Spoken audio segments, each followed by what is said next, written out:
Zimbabwe. Zimbabwe to issue gold coins as currency. To reduce inflation and decrease demand for the US dollar in Zimbabwe, Central Bank Governor John Nangudya announced that the government would be issuing gold coins on July 25th. Inflation in Zimbabwe is currently at 191%, and the central bank just increased the interest rate from 80% to 200%. The coins will contain 1 troy ounce of gold and will be available in banks and currency exchanges. They will be legal tender and convertible for the current international price of gold, allowing investors to profit when the price of gold increases. The gold coins will be called Mosi-oa-Tunya, which is the Sotho name for Victoria Falls. Angola. Angolan Oil Refinery to quadruple production tomorrow. According to Jornal de Angola, the Luanda Oil Refinery will increase production fourfold from 57,000 barrels to 228,000 barrels per day on Thursday, July 7th. Angola currently uses 440,000 barrels of oil per day. Lobito refinery, which is under construction, will produce 200,000 barrels per day by 2026. In addition, Sonangol plans to build 2 more refineries in Cabinda and Soyo, which will produce 60,000 and 100,000 barrels per day respectively.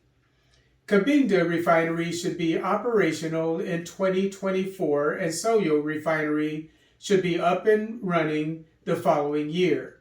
So by 2025, Angola should be producing 588,000 barrels of oil per day.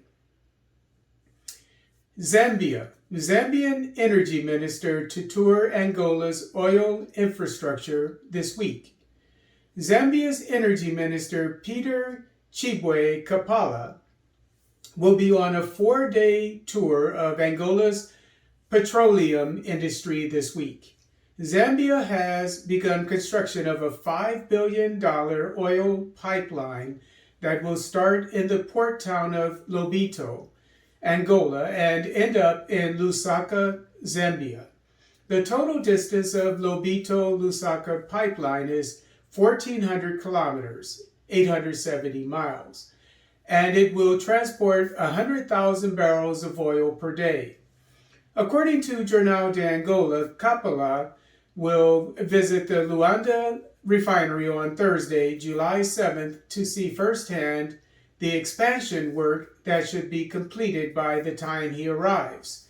The next day, he will visit the construction site of Lobito Refinery and Sonamet, which is a factory that manufactures piping and pipelines for the Angolan petroleum industry. On Saturday, Kapala will visit the construction site of the Barra do Dande Ocean Terminal, which is the main storage site for Sonangol's petroleum products. Kapala will be returning home on Sunday. Nigeria. Boko Haram freed over 400 members from Abuja prison. Boko Haram insurgents attacked a prison in Kuje, a suburb of the capital, Abuja, at 10 p.m. on Tuesday, July 5th. Arriving on more than 1,000 motorcycles, the insurgents detonated explosives and fired on prison guards who fled the scene. According to Actu Cameroon.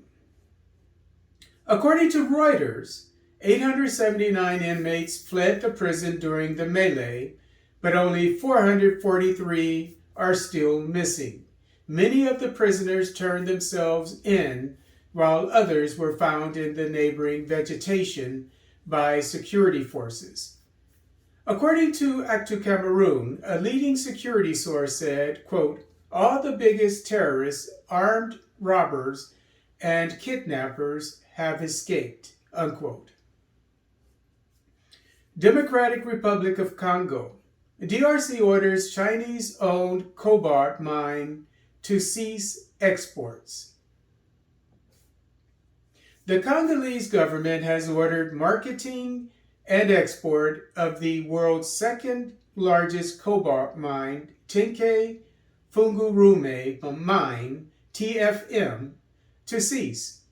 In a letter dated June 29, 2022, the Congolese government informed the management of metal and phosphate mining company China Molybdenum Company, CMOC, that, quote, the terms of the marketing of TFM's production in 2022 had not been met, unquote, according to Reuters.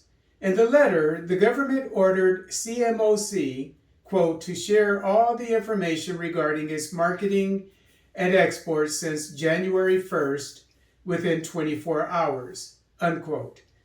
CMOC spokesman Vincent Zhu said his company was still in control of the mine and that there had been no interruption in production and exports.